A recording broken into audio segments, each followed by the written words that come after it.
Mi propio hijo, mientras comía la paella que le preparé, me llamó vieja inútil delante de toda la familia.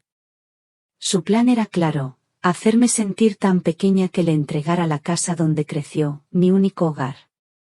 Pero no vio la sonrisa calmada en mi rostro, ni adivinó el plan que empecé a tejer en ese mismo instante. No se imaginaban la sorpresa que les estaba preparando en silencio. Antes de continuar, suscríbete al canal y cuéntanos desde dónde estás escuchando en los comentarios. Mi nombre es Sofía. Este año he cumplido los 73. Siempre pensé que con ver a mis hijos crecer, con verlos convertidos en hombres de bien, mi vida ya estaría completa. Que no me quedaría nada por lamentar. Pero entonces llegó un día, un simple domingo, en el que me di cuenta de algo. Me di cuenta de que hay cosas, como el amor de una madre, que no siempre vuelven de la misma forma en que se dan. Vieja inútil. 2 palabras. Solo 2. No las gritó. Ni siquiera levantó la voz. Las dijo así, con la boca medio llena de la paella que yo misma había pasado toda la mañana preparando. Lo dijo como quien comenta el tiempo, con una sonrisa ligera, casi como una broma. Pero hay bromas que tienen el filo de un cuchillo. Mi hijo, Javier. Mi niño. El que yo había acunado en mis brazos. Me miró desde el otro lado de la mesa. Su mujer, Laura, le dio un codazo suave por debajo del mantel. Un gesto casi invisible. Cállate ya. Pero él no le hizo caso. Mis nietos seguían comiendo, demasiado ocupados con sus teléfonos para notar la pequeña bomba que acababa de estallar en el silencio de nuestro comedor. Yo no dije nada. Absolutamente nada. Solo asentí despacio. Muy despacio. Mastiqué el último grano de arroz con azafrán, sintiendo cómo se convertía en arena en mi boca. Cogí la servilleta de tela, la que siempre saco los domingos, y me limpié las comisuras de los labios. Luego, me levanté. Voy a por más agua, dije. Mi voz sonó extraña. Lejana. Como si viniera de otra habitación. En la cocina, me apoyé en el fregadero. El grifo goteaba. Una gota. Otra. Otra más. Como los segundos que pasaban, pesados y fríos. Miré mis manos. Unas manos viejas, con manchas y venas marcadas por el tiempo. Manos que habían cambiado pañales, curado heridas, amasado pan y preparado miles de comidas. Manos inútiles. ¿Eso era yo ahora, una vieja inútil? La pregunta se quedó flotando en el aire, mezclada con el olor a romero y a marisco. Aquella noche no dormí. Di vueltas en la cama, con el eco de esas 2 palabras rebotando contra las paredes de mi cabeza. Vieja. Inútil. A las 3 de la madrugada, me levanté. Ya no podía más. Fui al pequeño escritorio que tengo en el salón, aquel donde mi difunto esposo, Carlos, guardaba sus papeles. Abrí el cajón de abajo. Olía a madera vieja y a recuerdos. Allí estaba. La libreta del banco. La que guardaba los ahorros de toda una vida. Mis ahorros. El dinero que Carlos me dejó, y el poco que yo había conseguido juntar cosiendo para las vecinas. Mi plan inicial era sencillo. Quería ayudar a Javier. Él y Laura querían comprar un coche más grande. Necesitaban unos 6.000 euros de entrada. Llevaban semanas insinuándolo. Mamá, si tuvieras algo ahorrado, mamá, con una pequeña ayuda. Y yo, como siempre, estaba dispuesta a dárselos. Todo. Porque para eso están las madres, ¿no? Para ayudar. Para ser útiles. Pero esa noche, mirando los números escritos en aquella libreta, algo cambió dentro de mí. El plan cambió. Ya no se trataba de un coche. Ya no se trataba de dinero. Se trataba de mí. Con el primer rayo de sol colándose por la persiana, cogí mi teléfono. El corazón me latía con una fuerza que no recordaba. Busqué un número en mi agenda. Un número que no había marcado en años. Marqué. Diga, contestó una voz adormilada al otro lado. Arturo, soy Sofía, dije, con una calma que me sorprendió a mí misma. Arturo era un viejo amigo de Carlos, un hombre que se dedicaba a la compra y venta de inmuebles. Hubo un silencio. ¿Sofía? ¡Qué alegría! ¿Cómo estás? Ha pasado mucho tiempo. Estoy bien, Arturo, mentí. Te llamo por un asunto de negocios. Necesito tu ayuda. Claro, mujer. Lo que necesites. Dime. Respiré hondo. Miré por la ventana el patio donde Javier había aprendido a dar sus primeras patadas a un balón. Miré la silla donde Carlos se sentaba a leer el periódico. Miré mi casa. Mi vida entera. Y entonces, lo dije. Arturo llegó 2 días después. El martes. Lo recuerdo bien porque los martes son días silenciosos. Son los días en que el eco del domingo ya se ha apagado y el bullicio del próximo fin de semana todavía parece muy lejano. Vino en su coche, un coche demasiado grande y brillante para nuestra calle estrecha. Se sentó en la misma silla donde se había sentado Javier. La silla de mi derecha. Dejó un maletín de cuero sobre la mesa y me miró con unos ojos que habían visto demasiadas casas vaciarse y llenarse a lo largo de los años. Sofía, empezó con una voz suave, casi paternal. ¿Estás segura de esto? Sabes que esta casa es la vida que construiste con Carlos. Yo estaba sirviendo 2 tazas de café. Mis manos no temblaban. Me sorprendió. Puse la taza delante de él, junto a unos bizcochos que había hecho esa misma mañana. Por la costumbre, supongo.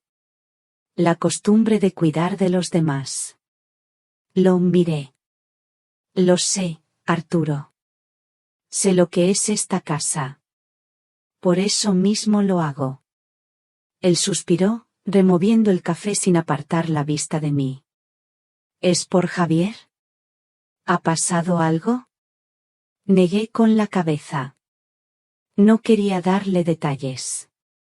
No quería convertir mi dolor en un chisme. Es por mí, dije. Y era la primera vez que decía esas palabras en mucho tiempo. Es algo que necesito hacer. Me escuchó en silencio. Luego abrió su maletín y sacó unos papeles. Eran documentos. Contratos. Palabras técnicas que hablaban de metros cuadrados, de valor catastral, de tasaciones. Yo miraba esos folios, de tamaño DIN A4, y no veía números. Veía el primer diente de leche de Javier guardado en una cajita, veía las noches en vela junto a la cama de Elena cuando tenía fiebre, veía las risas de Carlos en esta misma cocina. Arturo me explicó el proceso. Me habló del precio de mercado. Me dijo que una casa como la mía, con el patio y en el centro del pueblo, podría venderse rápido. Cada palabra que decía era como un pequeño martillo golpeando los cimientos de mi vida.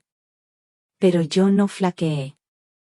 Cuando se iba a marchar, ya en la puerta, se giró y me puso una mano en el hombro.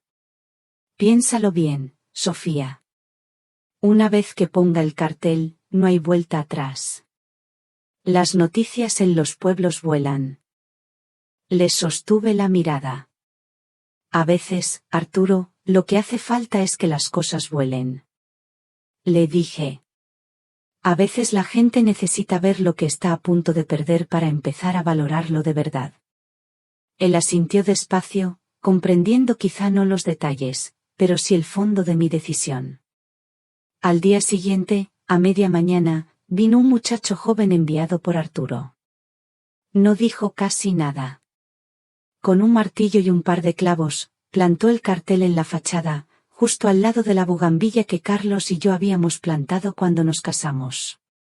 Era de un color rojo chillón. Un rojo agresivo. Y en letras blancas, grandes, 2 palabras que lo cambiaban todo: se vende. Yo lo vi desde detrás de la cortina del salón. El corazón me dio un vuelco. Sentí un frío que me subía por la espalda. Era real. Estaba hecho. Era como haber declarado la guerra, pero en silencio. Los días que siguieron fueron los más largos de mi vida. El teléfono no sonó. Javier no llamó. Laura no mandó ningún mensaje. Nada. Un silencio total, absoluto. Un silencio que pesaba más que cualquier grito. La casa parecía más grande. Más vacía. Cada habitación guardaba un eco, un fantasma de lo que fue. Me encontraba a mí misma caminando sin rumbo por los pasillos, pasando la mano por los muebles cubiertos de polvo. Me detuve delante del espejo del recibidor. El espejo que Carlos compró en un anticuario. Me miré. Vi a una anciana de pelo blanco, con arrugas profundas alrededor de los ojos. Vi a una mujer cansada. Pero por primera vez en mucho tiempo, vi también una chispa de algo más en su mirada. Una determinación. Por las tardes, me sentaba en el patio, en el banco de piedra que siempre estaba frío, incluso en verano.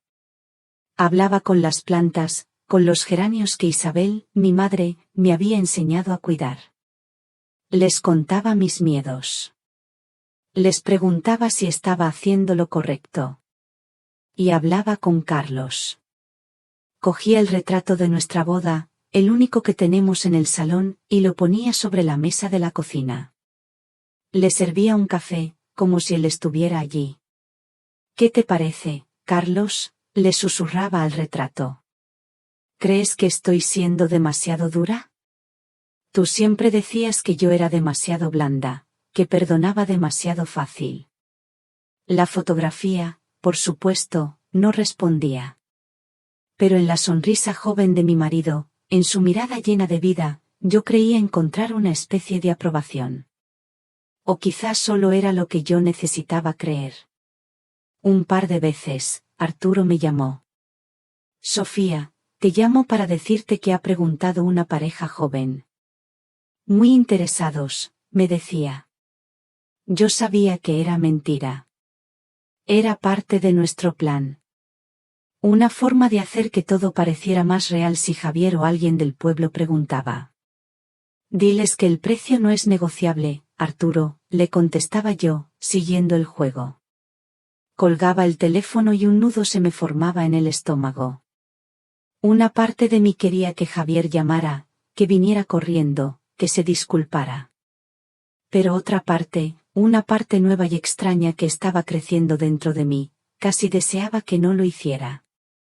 Quería ver hasta dónde llegaba todo aquello. Quería saber si el amor de un hijo tenía un límite, o si mi valor como madre dependía únicamente del techo que podía ofrecerles. El silencio se rompió el sábado por la mañana. Pero no fue Javier quien llamó. Fue el timbre de la puerta. Un sonido insistente. Impaciente. Y yo, desde la cocina, supe que la primera batalla estaba a punto de comenzar. Pero no era Javier quien estaba al otro lado de la puerta. Era Pilar. Mi vecina de enfrente. Llevaba viviendo allí casi tanto tiempo como yo. Pilar era una buena mujer, pero tenía una curiosidad que a veces pesaba más que su bondad. Venía con un plato en la mano, cubierto con un paño de cocina. Sofía, mujer, dijo con una voz cargada de una preocupación que sonaba un poco ensayada. Te he traído unos churros. Los he hecho esta mañana. Y he pensado, con todo este lío. Dejó la frase en el aire. Este lío era, por supuesto, el cartel rojo plantado en mi fachada. Gracias, Pilar. No te hubieras molestado, contesté, cogiendo el plato. El calor de los churros me traspasó la cerámica. No es molestia, hija, no es molestia, insistió, estirando el cuello para intentar mirar por encima de mi hombro, hacia el interior de la casa. Como si esperara ver cajas de mudanza apiladas en el pasillo. Es que, todo el barrio está hablando, ¿sabes? Nadie entiende nada. Con lo que tú quieres esta casa, Sofía. ¿Está todo bien? ¿Necesitas algo? Su mirada era una mezcla de pena y de ansia por saber. Era la primera avanzadilla del mundo exterior, la primera prueba de que mi guerra silenciosa ya tenía público. Le ofrecí la mejor de mis sonrisas cansadas. Todo está en orden, Pilar. Mejor que nunca. A veces hay que hacer limpieza en la vida, ya sabes. Y se empieza por la casa. La dejé en la puerta con esa respuesta ambigua.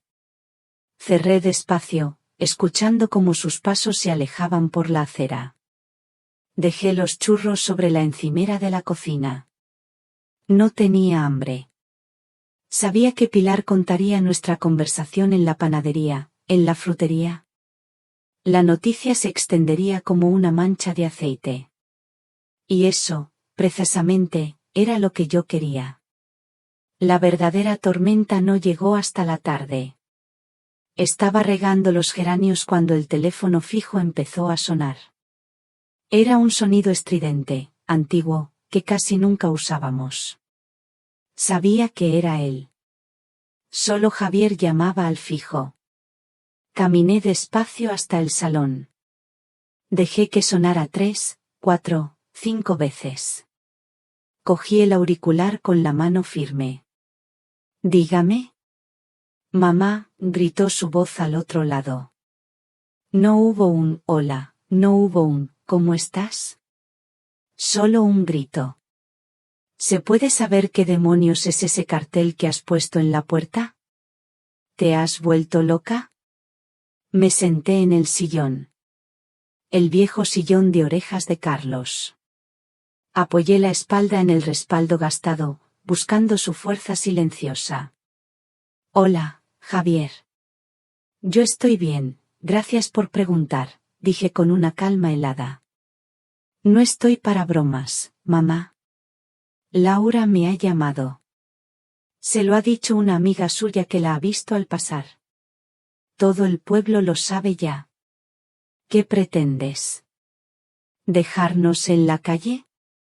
¿Echarnos de nuestra propia casa? Nuestra propia casa. Esa fue la frase. Nuestra. Respiré hondo. Que yo sepa, Javier, esta sigue siendo mi casa. La casa por la que tu padre y yo trabajamos durante 40 años. Pero será nuestra. Tú misma lo has dicho siempre. ¿Y ahora qué? ¿La vendes sin consultarnos? ¿Sin decirnos nada? Su voz sonaba ofendida. Traicionada. Como si yo le hubiera robado algo que ya era suyo. Entonces, se lo dije. Usé sus propias palabras. Las que él me había lanzado como piedras a través de la mesa el domingo. Verás, hijo, empecé, y mi voz era tan tranquila que daba miedo. He llegado a la conclusión de que una vieja inútil, como yo ya no tiene fuerzas para cuidar de una casa tan grande. Es demasiado trabajo para mí. Hubo un silencio al otro lado de la línea. Un silencio denso. Podía casi oír los engranajes de su cerebro intentando procesar mis palabras. Le había devuelto su propio veneno. Mamá, empezó a decir, pero su voz ya no gritaba. Sonaba desconcertada. Yo no. Yo no quería decir eso. Era una broma. Ya, contesté. El problema, Javier, es que a mí dejó de hacerme gracia. Y antes de que pudiera decir nada más, colgué. Puse el auricular de vuelta en su sitio con un cuidado exquisito, como si fuera de cristal. Me quedé sentada en el sillón durante mucho tiempo. El sol de la tarde entraba por la ventana, dibujando largas sombras en el suelo. No me sentía victoriosa. Ni siquiera enfadada. Solo sentía un vacío inmenso. Y una certeza. Y al cerrar la puerta, dejando a Pilar con su curiosidad, supe que esto solo era el principio. Un plan, una vez que se pone en marcha, no se puede detener. Es como las historias que escuchamos cada día aquí, en este canal. Cada historia tiene un punto de inflexión, y yo estaba justo en medio del mío. Si alguna vez has vivido un momento en el que supiste que nada volvería a ser como antes, comparte tu pensamiento en los comentarios de abajo. Me encantaría leer vuestras historias. Pasaron 2 días más. 2 días de un silencio pesado, artificial. Sabía que Javier no se quedaría quieto. Mi hijo nunca ha sabido aceptar un no por respuesta. Siempre ha sido de los que, si una puerta se cierra, buscan una ventana. O directamente, un martillo para derribar la pared. El martes por la tarde, el martillo llegó. Sonó el timbre.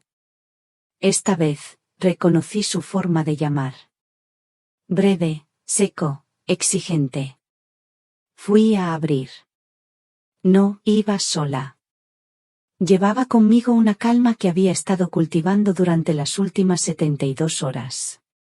Una calma fría, dura como el mármol. Allí estaba él. En mi puerta. Pero no venía solo.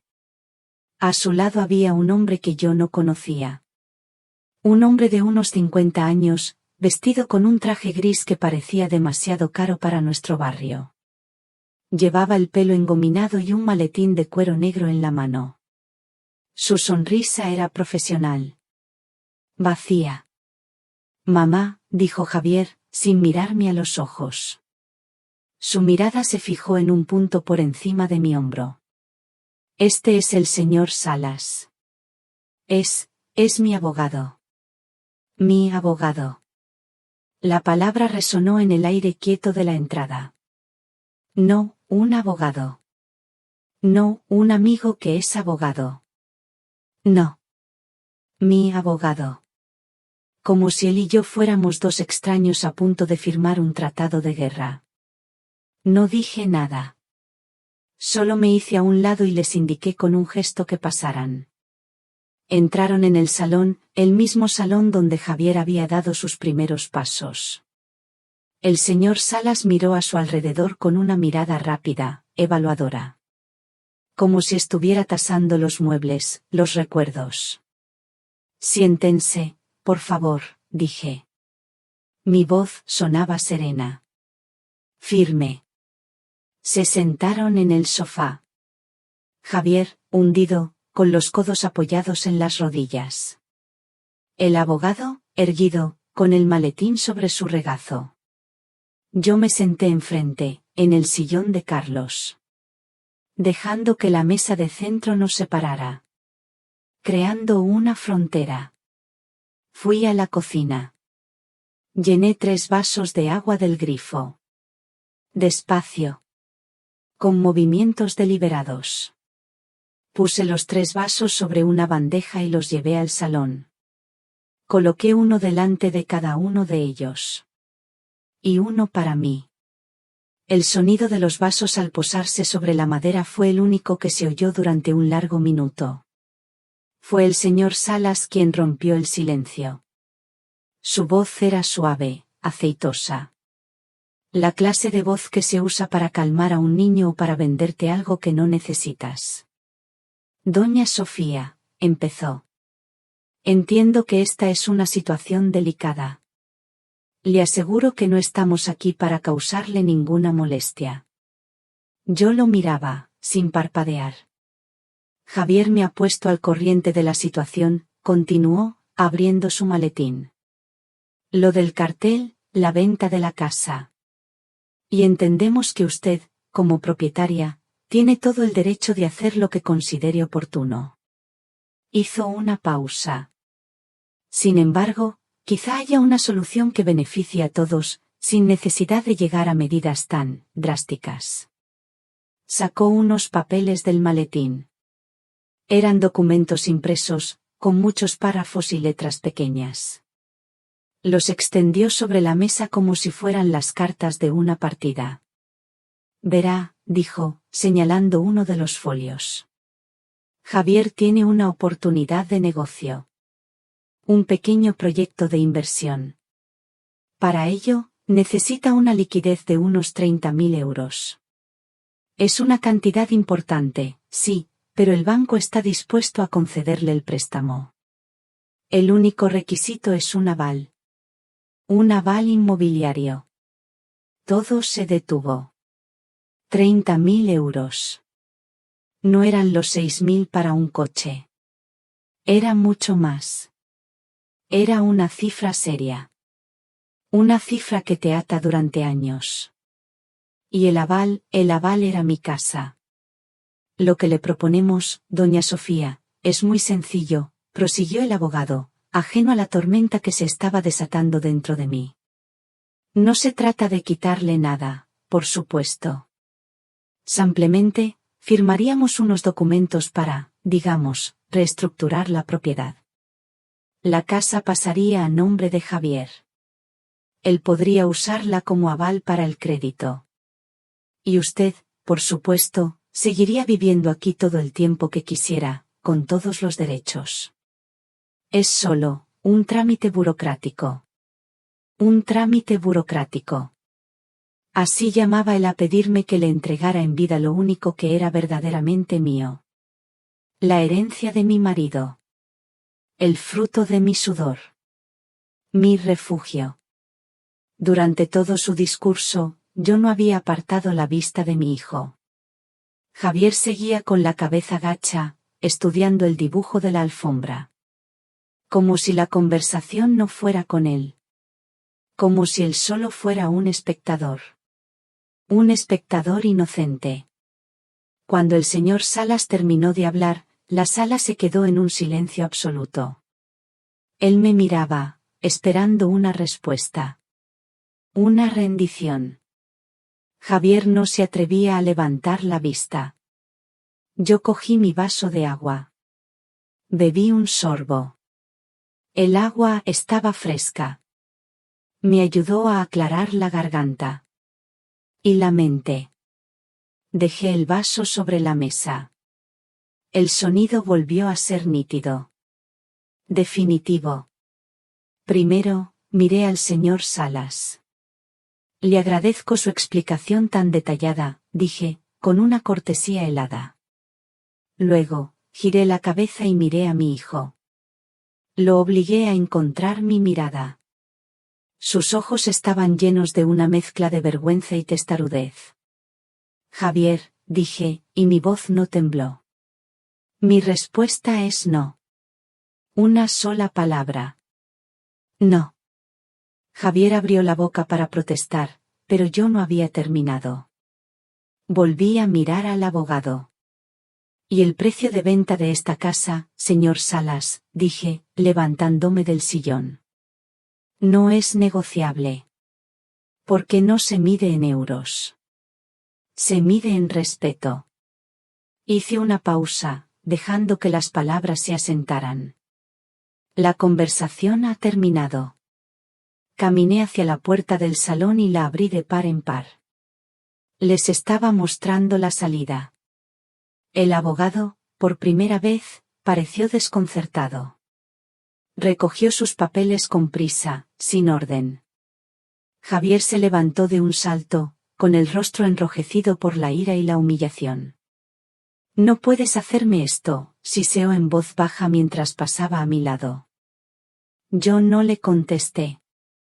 Solo mantuve la puerta abierta hasta que ambos salieron a la calle. Luego, cerré. No di un portazo. Cerré la puerta con suavidad. y giré la llave en la cerradura. El sonido del cerrojo encajando en su sitio fue el sonido más satisfactorio que había escuchado en toda la semana. Cuando el coche del abogado finalmente desapareció al final de la calle, toda la fuerza que había acumulado durante las últimas horas me abandonó de golpe. Fue como si un hilo invisible que me mantenía erguida se hubiera cortado. Mis piernas flaquearon.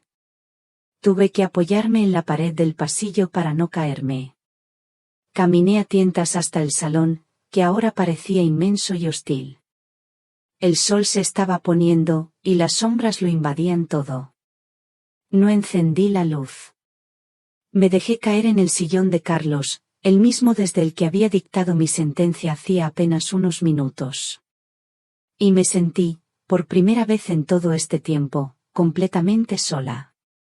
La adrenalina de la confrontación se desvaneció, dejando paso a un cansancio profundo, un cansancio que no era del cuerpo, sino del alma. Me hice un ovillo en el sillón, abrazando mis rodillas contra el pecho, como una niña pequeña asustada en la oscuridad. Y entonces, empecé a dudar. ¿Y si Javier tenía razón? ¿Y si me había vuelto loca? ¿Estaba destruyendo a mi propia familia por una cuestión de orgullo? Una palabra. 2 palabras. ¿Valía la pena tanto dolor por algo así? La imagen de mi hijo, con el rostro rojo de humillación, volvió a mi mente. A pesar de todo, era mi hijo. El niño al que le había cantado canciones de cuna. Y yo le había cerrado la puerta en la cara. El silencio de la casa era abrumador. Ya no era un silencio de paz, sino un silencio de abandono. Me sentí vieja. Me sentí inútil. De verdad. La palabra que él había usado ahora me parecía la descripción más precisa de mí misma. Una anciana sola en una casa demasiado grande, peleada con su hijo, aferrada a un montón de ladrillos y recuerdos. Las lágrimas empezaron a brotar, silenciosas y calientes. No sollocé. Solo dejé que corrieran por mis mejillas, trazando surcos en la piel arrugada. Lloré por Carlos. Lloré por mis hijos, por la familia que habíamos sido. Y lloré por mí, por la mujer en la que me había convertido. Fue entonces, en medio de esa oscuridad, cuando sonó el teléfono. Esta vez era el móvil. Lo tenía en el bolsillo de la bata, vibrando suavemente contra mi pierna. Lo saqué con manos temblorosas. En la pantalla, un nombre iluminó la penumbra. Elena. Mi hija. Mi niña. La que vivía a más de 500 kilómetros de distancia, en el norte. La que trabajaba de enfermera y tenía tan poco tiempo libre. Deslicé el dedo por la pantalla. Mamá, sonó su voz al otro lado. Preocupada. Siempre sonaba preocupada. Era su naturaleza. Hola, cariño, conseguí decir, intentando que mi voz sonara normal. Pero se quebró en la última sílaba. Hubo un silencio. Ella lo notó. Siempre lo notaba todo. Mamá. ¿Estás bien? ¿Estás llorando? No pude mentirle. Nunca he podido. Estoy un poco cansada, eso es todo, susurré. No me mientas, mamá. Sé que pasa algo. Me ha llamado la tía Carmen. Mi hermana. Hacía años que no hablaba con ella, pero las noticias familiares, buenas o malas, siempre encontraban su camino. Me ha dicho una cosa muy rara. Que vendes la casa.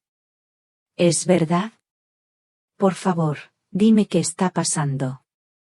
Y entonces, se rompió el dique. Toda la angustia, toda la soledad y toda la rabia que había estado conteniendo salieron de golpe. Se lo conté todo. Empecé por la comida del domingo, por la paella que se me hizo ceniza en la boca. Le repetí las palabras exactas que Javier había usado. Vieja inútil. Se lo conté sin rabia, con un dolor sordo, profundo. Le hablé del cartel rojo, de la llamada furiosa de su hermano, de la visita del abogado con sus papeles y sus 30.000 euros. Elena escuchó en silencio. No me interrumpió ni una sola vez. Solo oía su respiración al otro lado de la línea. Cuando terminé de hablar, me di cuenta de que ella también estaba llorando. Lo siento, mamá, susurró con la voz rota. Siento tanto no haber estado ahí. Siento que hayas tenido que pasar por esto tú sola. No es culpa tuya, hija. Tú tienes tu vida, le dije. No, me interrumpió ella, con una firmeza repentina en la voz. La familia es la familia. Y lo de Javier no tiene nombre. No me lo puedo creer. ¿30.000 euros? ¿Un abogado? Se hizo un silencio, y luego la oí respirar hondo, como si estuviera tomando una decisión. Escúchame, mamá. No hagas nada más. No hables más con él. No toques nada. Voy para allá. ¿Qué? No, Elena, no hace falta. Tienes tu trabajo, tu casa, protesté. Mi trabajo puede esperar, dijo. Mi madre, no. Este fin de semana cojo el primer tren que salga. El viernes por la noche estoy en casa. Su voz ya no sonaba triste. Sonaba como el acero. La misma determinación que yo había sentido unos días atrás, ahora la oía en mi hija. Y Javier y yo vamos a tener una conversación. Ya lo creo que sí. Colgamos poco después. Me quedé con el teléfono en la mano, el calor del aparato todavía en mi palma. La oscuridad del salón ya no me parecía tan amenazante. La casa ya no se sentía tan vacía. Una sola llamada. Una voz desde la distancia. Y de repente, yo ya no era una vieja inútil luchando una guerra solitaria.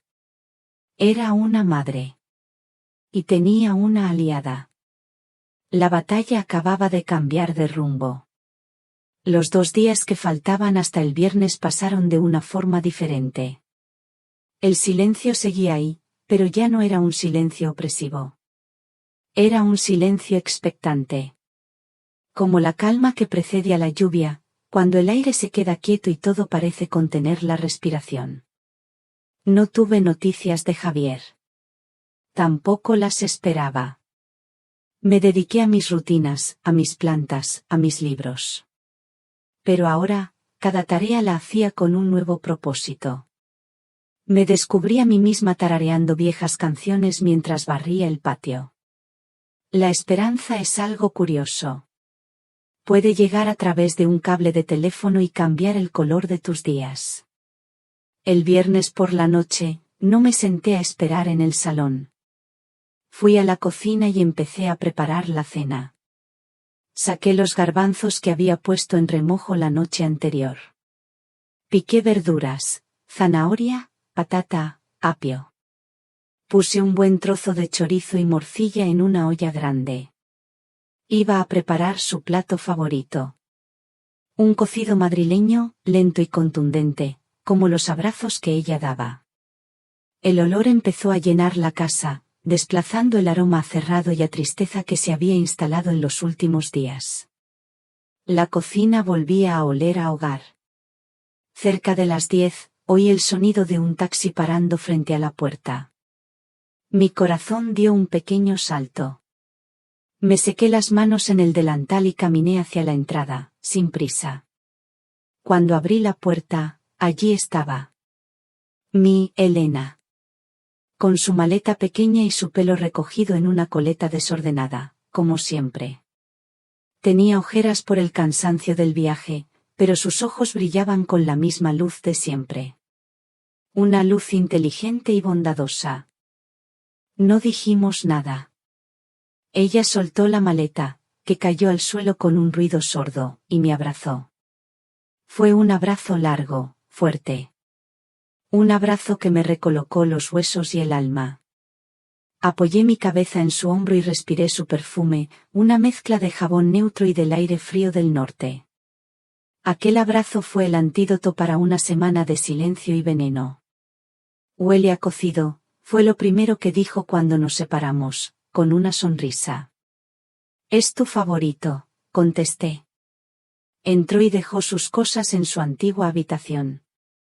La habitación que permanecía casi intacta, con sus libros de la universidad y sus pósteres de grupos de música que yo no conocía. Cuando volvió a la cocina, yo ya había puesto la mesa para dos. Cenamos tranquilamente. Hablamos de su trabajo en el hospital, de sus compañeras, del tiempo. Pequeñas cosas. Ninguna de las dos mencionó el verdadero motivo de su visita. Sabíamos que la conversación importante necesitaba su propio espacio, su propio momento. Y ese momento llegó después de cenar, sentadas a la mesa, con 2 tazas de manzanilla humeante entre las manos. Fue ella quien empezó. «Ahora me lo vas a contar todo, mamá». «Con calma. Desde el principio». Y yo lo hice. Volví a relatarle la historia, pero esta vez fue diferente. Contárselo a ella, cara a cara, era como quitarme un peso de encima, piedra a piedra. Ella no me interrumpió. Solo escuchaba, asintiendo de vez en cuando, con la mirada fija en la mía. Cuando le contaba las partes más duras, como la visita del abogado, alargaba la mano por encima de la mesa y la posaba sobre la mía. Su tacto era cálido. Firme. Cuando terminé, un largo silencio se instaló entre nosotras. Elena retiró la mano y se reclinó en la silla, con los ojos llenos de una tristeza profunda, pero también de una rabia contenida. No, lloró. Elena nunca ha sido de lágrima fácil. Ella era de acción. No voy a decirte lo que pienso de Javier ahora mismo, porque no encontraría las palabras adecuadas, dijo finalmente, con una voz serena pero cortante como el hielo. Pero esto no se va a quedar así. De ninguna manera. No sé qué hacer, hija, confesé. Yo solo quería que entendiera. Y lo va a entender, aseguró ella. Mañana por la mañana, lo voy a llamar. Y le voy a decir que venga a casa a la hora de comer. Y no le voy a decir que estoy yo aquí. Quiero que venga pensando que va a encontrarte a ti sola. La miré, sorprendida por su estrategia. Tiene que venir, continuó, como si estuviera planeando una batalla. Y vamos a hablar los 3 juntos. Se acabó el esconderse detrás de abogados y de llamadas de teléfono. Esto se va a solucionar cara a cara. Como lo hace la gente decente. Me sentí abrumada, pero también sentí una oleada de fuerza. Ya no estaba sola en mi plan. Ahora éramos 2. Tenía a mi lado a mi generala. Al día siguiente, nos levantamos temprano. No hablamos más del tema. En su lugar, hicimos algo que no hacíamos desde que ella era una adolescente. Nos pusimos a limpiar la casa juntas. Abrimos todas las ventanas de par en par, dejando que el aire fresco de la mañana se llevara el ambiente cargado. Quitamos el polvo, fregamos los suelos, pusimos flores frescas en un jarrón. No estábamos preparando la casa para un invitado. Estábamos preparando nuestro fuerte. Nuestro campo de batalla. Y mientras el sol entraba a raudales por las ventanas limpias, yo sentí, por primera vez en mucho tiempo, que estaba lista para lo que fuera a venir. Elena llamó a Javier a media mañana. Yo estaba en la otra habitación, pero podía oír su voz a través de la puerta entreabierta. Era una voz tranquila, neutra. Javier, soy Elena, dijo. Estoy en el pueblo. He pensado que podíamos comer hoy los 3 juntos en casa de mamá. Necesitamos hablar. Hizo una pausa. Por favor, ven. No sé qué le contestaría él, pero por el tono de Elena al colgar, supe que vendría. Probablemente pensó que su hermana había venido a poner paz, a convencerme a mí, la vieja testaruda, de que entrara en razón. Pobre, iluso. No conocía a su hermana tan bien como creía. Pusimos la mesa. No en el comedor, sino en la cocina. En la vieja mesa de madera donde habían hecho los deberes de pequeños, donde habíamos celebrado tantos cumpleaños con tartas caseras. Quería que fuera allí. En el corazón de la casa. El lugar donde las verdades, buenas o malas, siempre acaban saliendo a la luz. No cociné nada especial. Solo una tortilla de patatas y una ensalada. No era una celebración. Era un juicio. A las 2 en punto, sonó el timbre. Elena me miró. Asentí. Fue ella a abrir. Oí sus voces en la entrada. La de Javier, falsamente jovial, hombre, hermanita. ¡Qué sorpresa! ¿Has venido a poner un poco de orden? Y la de Elena, cortante, pasa a la cocina, Javier. Mamá nos espera. Cuando entró en la cocina y me vio sentada a la mesa, con Elena a mi lado, su sonrisa se desvaneció. Comprendió al instante que aquello no era una comida de reconciliación. Era una emboscada. Se quedó de pie, incómodo, sin saber dónde meter las manos. Siéntate, dijo Elena, señalando la única silla vacía. La que quedaba frente a nosotras dos. Obedeció. Se sentó con la espalda rígida, evitando mi mirada.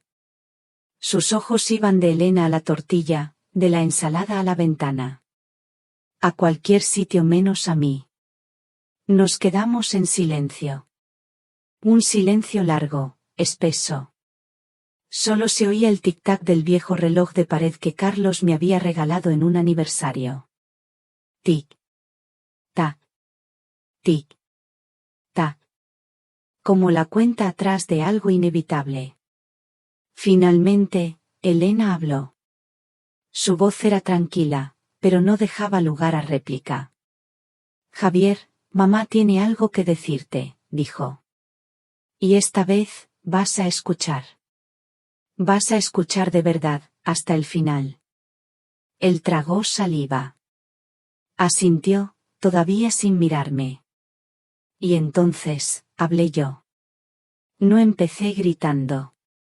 No le reproché lo del dinero ni lo del abogado. Empecé por otro sitio. Por un lugar que él no esperaba. ¿Te acuerdas, Javier?, dije, y mi voz sonaba ronca, como si la hubiera desenterrado de muy adentro. ¿De cuándo tenías 5 años y te caíste de la bicicleta en el patio? Te hiciste una brecha en la rodilla que no paraba de sangrar. Tu padre no estaba. Y tú llorabas desconsolado, no por el dolor, sino por el miedo a la sangre. Él levantó la cabeza. Me miró por primera vez. Sorprendido. Yo te cogí en brazos, continué, te senté aquí mismo, en esta mesa, y mientras te limpiaba la herida, te conté la historia del capitán valiente que luchaba contra los piratas malos. Y dejaste de llorar. Te quedaste dormido en mi regazo, con la cabeza apoyada en mi delantal. Y recuerdo las noches de fiebre, seguí, cuando tenías ataques de asma y no podías respirar. Yo me pasaba la noche en vela, sentada en una silla al lado de tu cama, con la mano en tu pecho, sintiendo cómo subía y bajaba. Y no me movía de allí hasta que oía tu respiración tranquila, hasta que el sol empezaba a salir. Elena tenía los ojos llenos de lágrimas, pero no lloraba. Me cogió la mano por debajo de la mesa. Sujetándola con fuerza. Dándome su fuerza.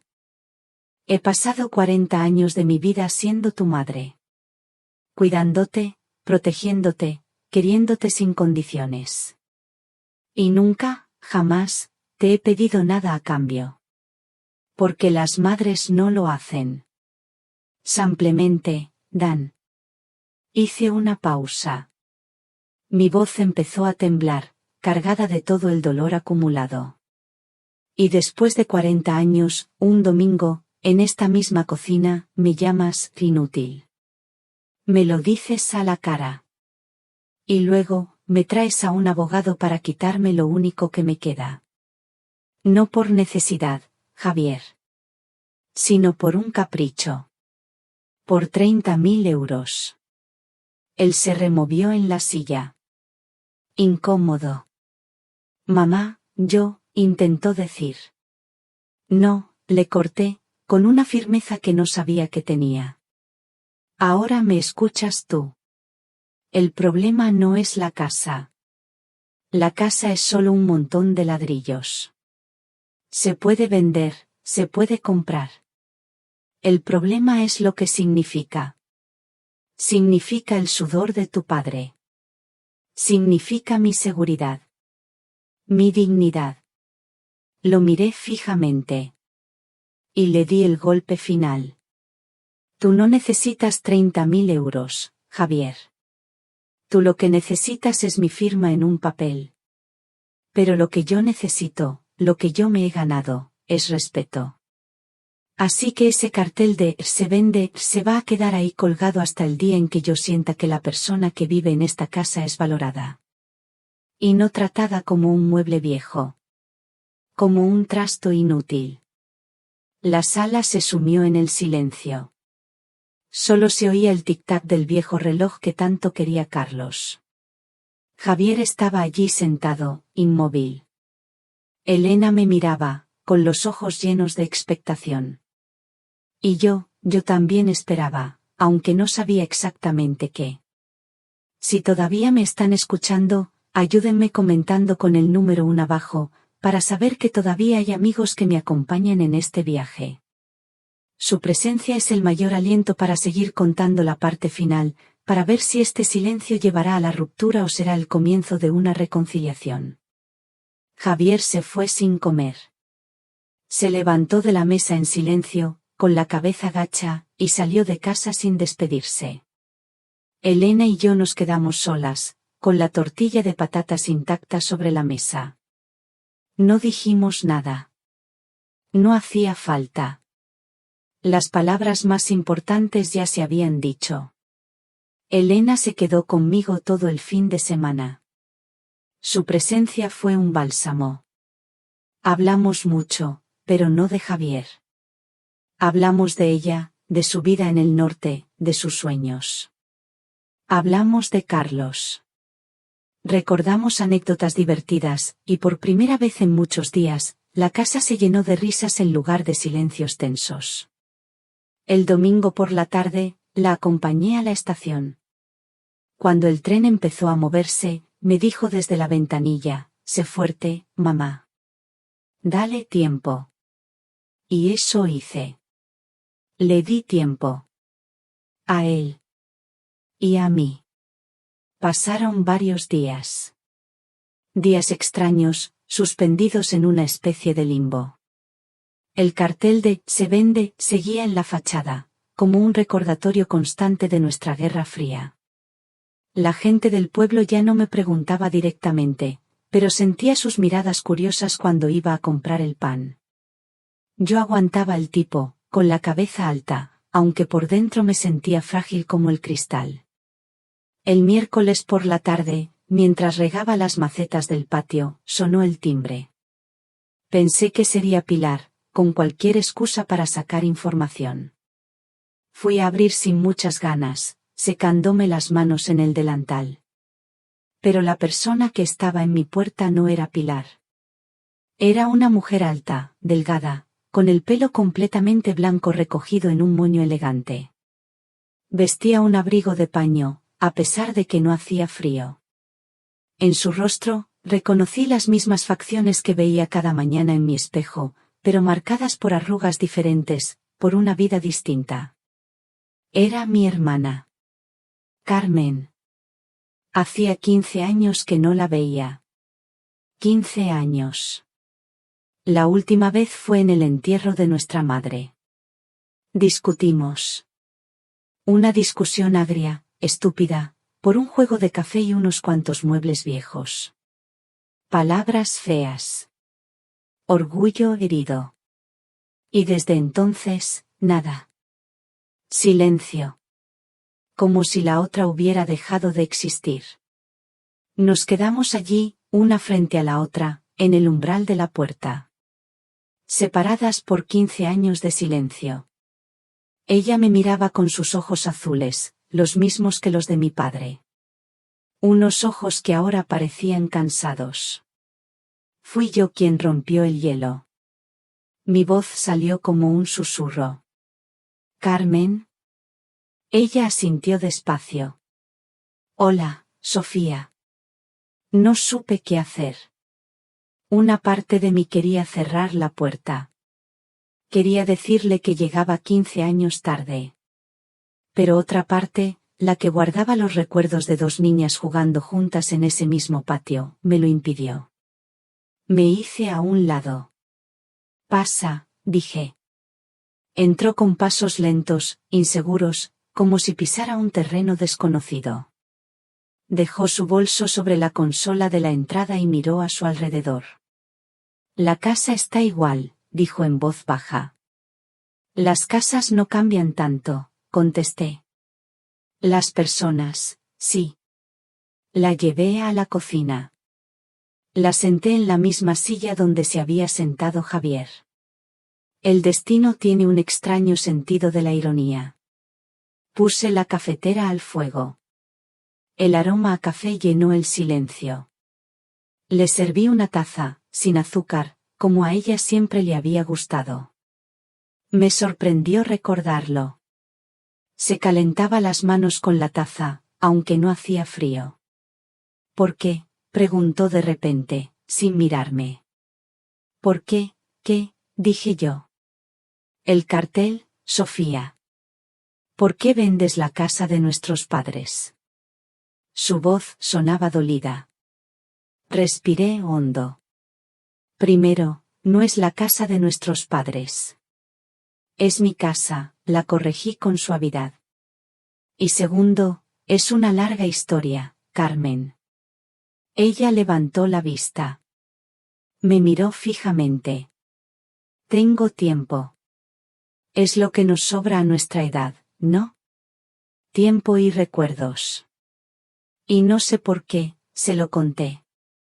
Le conté lo de Javier. Lo de la paella. Lo de las palabras. Lo del abogado. Se lo conté todo, sin adornos, con la cruda verdad. Carmen escuchó en silencio, sin interrumpir. Cuando terminé, dejó la taza sobre la mesa con un ligero temblor. Lo siento, susurró. No lo sabía. Nadie lo sabía, dije yo. Se quedó pensativa un momento. Me enteré por una prima lejana. Ya sabes cómo son las noticias en la familia. Vuelan. Y cuando me dijo que vendías la casa, no me lo creí. Pensé que si hasta tú, Sofía, la más fuerte, la más apegada a sus raíces, te rendías, ¿qué sentido tenía seguir aferrada a un enfado de hace 15 años? La miré, sorprendida. La discusión, continuó, con la voz entrecortada. La de la herencia. Fue por una tontería, ¿verdad? Por un juego de café que ninguna de las dos hemos vuelto a usar. Asentí. Fue por orgullo, Carmen. Por puro y estúpido orgullo. Una lágrima solitaria rodó por su mejilla. Se la secó rápidamente, con rabia. 15 años, Sofía. Hemos perdido 15 años por un juego de café. Nos quedamos en silencio otra vez. Pero ya no era un silencio incómodo.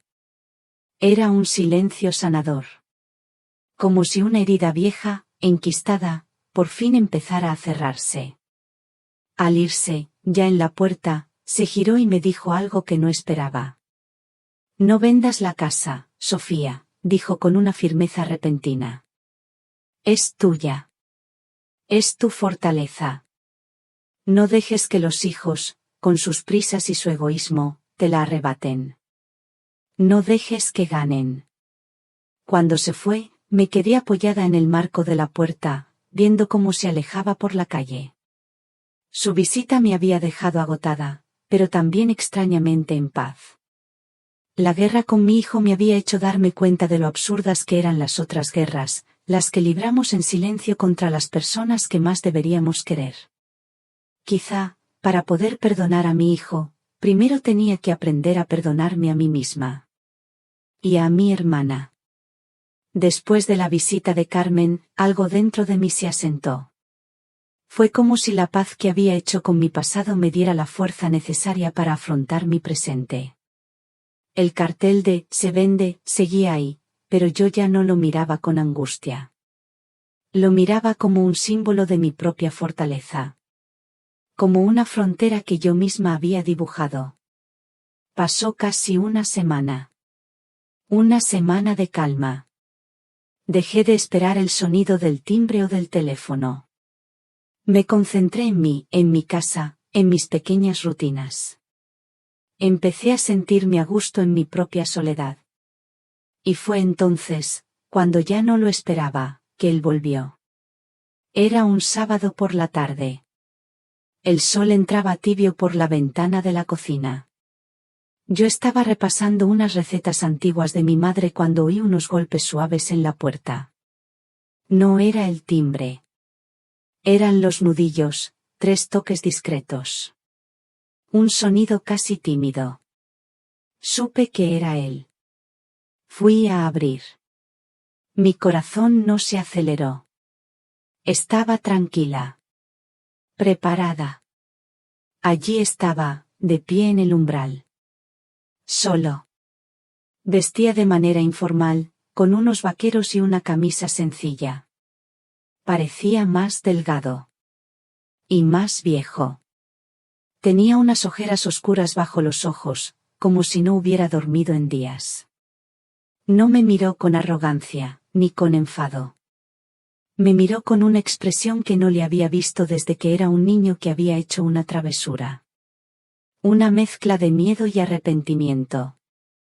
¿Puedo pasar, mamá?, preguntó en voz baja. No respondí. Solo me hice a un lado y le abrí paso. Entró en la casa como si fuera la primera vez. Miró a su alrededor, el perchero, el espejo, el pasillo, como si estuviera redescubriendo un lugar olvidado. Lo seguí hasta la cocina. Él se quedó de pie en medio de la estancia, sin atreverse a sentarse. Mamá, empezó, y su voz se rompió un poco. Carraspeo. Mamá, yo. Esperé.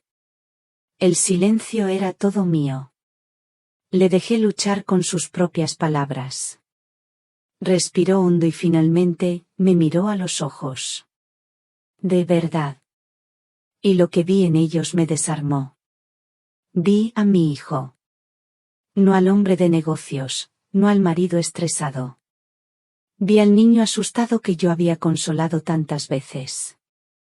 Me he equivocado, dijo, y las palabras salieron de golpe, como si hubieran estado atascadas en su garganta durante días.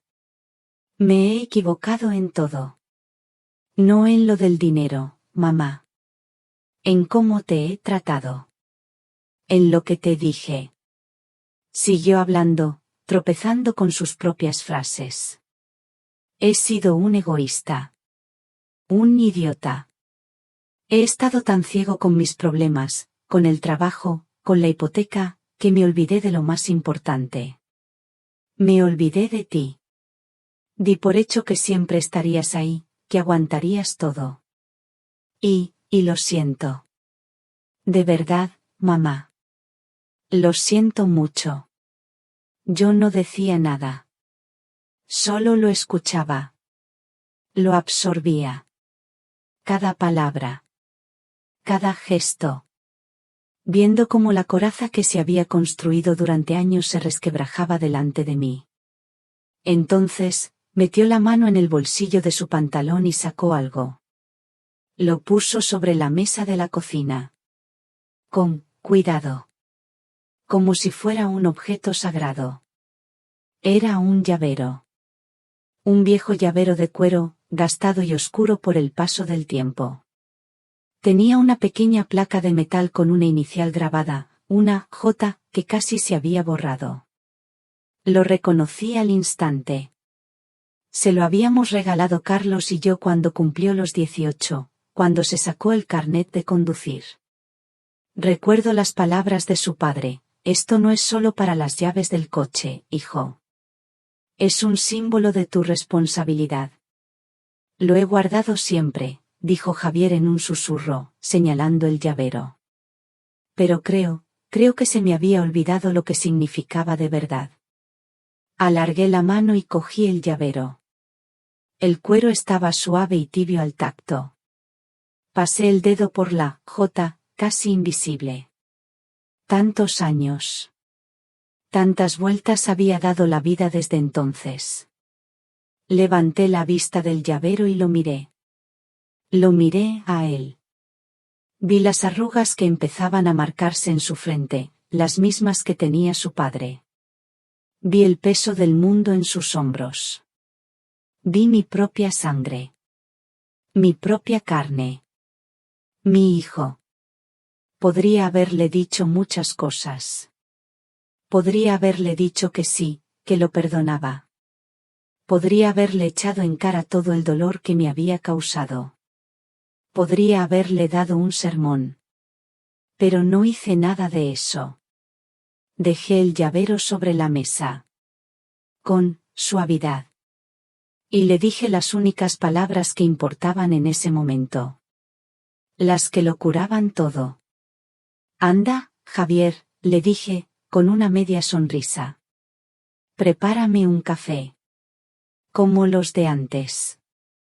Bien cargado y sin azúcar. Se quedó mirándome un segundo, desconcertado. Y entonces, por primera vez en semanas, vi cómo sus ojos se llenaban de lágrimas. Asintió despacio, sin poder hablar. Se dio la vuelta, abrió el armario, cogió la vieja cafetera italiana y empezó a prepararme el café. Y yo, sentada a la mesa de mi cocina, viendo a mi hijo de espaldas, con sus hombros anchos y su pelo revuelto, supe que la guerra había terminado. Y que yo, la vieja inútil, había ganado. Sin firmar ni un solo papel. Javier se fue poco antes de que anocheciera. No hablamos mucho más. Nos tomamos el café en un silencio cómodo, lleno de cosas no dichas pero entendidas. Al despedirse en la puerta, no me dio un beso ni un abrazo. Solo me apretó el brazo con suavidad y me dijo: gracias, mamá. Fue suficiente. Aquella noche dormí del tirón. Dormí un sueño profundo, sin fantasmas ni palabras afiladas. Por primera vez en semanas, mi cama no me pareció una isla solitaria, sino un refugio. A la mañana siguiente, me desperté antes de que saliera el sol. La casa estaba en penumbra, bañada en esa luz gris y azulada que precede al amanecer. No hice café. Me puse una chaqueta fina sobre el camisón y salí a la calle. El aire de la mañana era fresco y olía a tierra mojada. El pueblo aún dormía. Caminé hasta la fachada de mi casa y me quedé mirando el cartel. Se vende. Aquellas letras rojas que me habían parecido tan agresivas, ahora me resultaban casi ridículas. Habían cumplido su misión. Ya no eran necesarias. Con un poco de esfuerzo, tiré de él. Los clavos chirriaron al salir de la pared, dejando 2 pequeñas cicatrices en el yeso. 2 heridas de guerra. Apoyé el cartel contra el muro, boca abajo, ocultando sus palabras. Mañana lo tiraría a la basura. Pero mi mañana aún no había terminado. Volví a entrar en casa y fui directa al viejo escritorio de Carlos. Abrí el cajón de abajo, el que olía a madera y a recuerdos. Busqué en el fondo, debajo de las escrituras y los papeles importantes. Y la encontré. Era una llave. Una sola. Pequeña y oxidada. No abría ninguna puerta de esta casa. Era la llave de nuestro primer piso, un apartamento diminuto en el que vivimos cuando nos casamos. El lugar donde nacieron Javier y Elena. La guardaba como un tesoro, como la primera piedra de todo lo que construimos después. La metí en el bolsillo de la chaqueta y salí de casa otra vez. Caminé despacio por las calles vacías. No me dirigía a la panadería ni al mercado. Mi destino era otro. El cementerio del pueblo estaba silencioso a esas horas. Solo se oía el canto de los primeros pájaros y el susurro del viento entre los cipreses. Abrí la cancela de hierro, que gimió por la falta de uso, y recorrí el sendero de grava hasta llegar a la esquina más tranquila. Allí estaba. La lápida de mármol blanco. Sencilla. Con su nombre grabado y las fechas que marcaban el principio y el final de su paso por el mundo. Isabel Gómez. Me senté en el pequeño banco de piedra que hay enfrente. No llevé flores. A ella nunca le gustaron las flores cortadas. Decía que era como admirar algo que ya se estaba muriendo. Saqué la llave del bolsillo. El metal estaba frío. La sostuve en la palma de la mano. Hola, mi amor, susurré. Perdona que haya tardado tanto en venir a contarte. Miré su nombre grabado en la piedra. Han pasado muchas cosas, Isabel. Cosas que no te habrían gustado. Nuestro Javier se perdió un poco por el camino. Se olvidó de las cosas importantes. Pero creo que ya ha encontrado el camino de vuelta. Hice una pausa. El sol empezaba a despuntar por detrás de las colinas, tiñendo el cielo de un color anaranjado. Lo conseguí, ¿sabes? Continué, con una media sonrisa. He protegido nuestra casa. Pero no las paredes, Isabel. He protegido lo que hay dentro. El respeto. La memoria. Lo que construimos juntos. Me levanté y me acerqué a la lápida. Con mucho cuidado, coloqué la vieja llave oxidada justo en el centro, sobre su nombre. Te dejo la llave de nuestro primer hogar, le dije en un murmullo que solo ella y el viento podían oír. Para que sepas que esa puerta, la nuestra, siempre estará abierta para ti. No, lloré. Me sentía extrañamente en paz. Como si al cerrar este círculo, al compartir mi victoria con ella, todo hubiera encajado por fin en su sitio. Me despedí con una caricia en la fría piedra y emprendí el camino de vuelta a casa. Cuando llegué, el sol ya iluminaba toda la calle. Dejé la puerta de la verja abierta. Entré en casa y, por primera vez, no sentí la necesidad de cerrar con llave tras de mí. Me preparé una taza de café bien cargado y me senté en mi sillón, en el porche, mirando hacia la calle. Oí el ruido lejano de los niños yendo al colegio, el camión del panadero pitando en la esquina. La vida. Mi casa ya no era una fortaleza. Ya no era un campo de batalla. Volvía a ser un hogar. Y yo, sentada al sol de la mañana, con el sabor del café en los labios y el corazón en calma, supe que no era una vieja inútil. Era, simplemente, Sofía. Y por fin, estaba en paz. La historia de Sofía, la de una madre que tuvo que enseñar el valor del respeto, termina aquí. ¿Qué te ha parecido su decisión final? ¿Hubieras hecho algo diferente en su lugar? ¿Crees que el perdón llegó demasiado pronto, o justo a tiempo? Comparte tus pensamientos en la sección de comentarios. Siempre leo cada una de vuestras palabras y vuestras historias enriquecen esta comunidad. Si este relato te ha hecho reflexionar o sentir algo especial, no olvides dejar un me gusta, compartirlo con esa persona que crees que también se emocionará, y suscribirte al canal para no perderte nuestras próximas historias del corazón. Nos vemos en el próximo relato. Y quién sabe, quizá la próxima vez, la historia trate sobre ti.